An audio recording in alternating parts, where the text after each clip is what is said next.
Good morning guys, welcome to my YouTube channel Ritu and Paggu की दुनिया। आप सभी का फिर से एक बार बहुत बहुत स्वागत है। हम फिर से एक नई रेसिपी के साथ मिल रहे हैं। तो यहाँ पर मैंने कुछ उड़द की दाल ली है, कुछ खड़ा मूंग था मेरे पास, थोड़ा सा चना। अब हम इसकी दाल तैयार करने वाले हैं।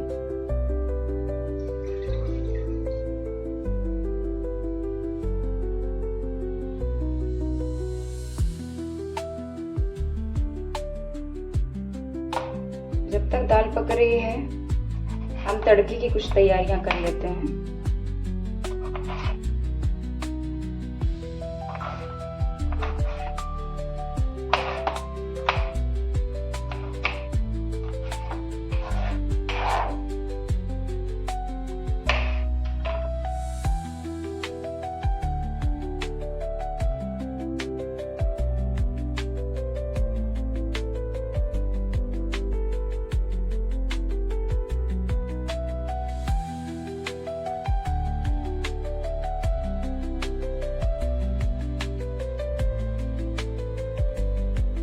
अदरक में थोड़ी सी अजवाइन,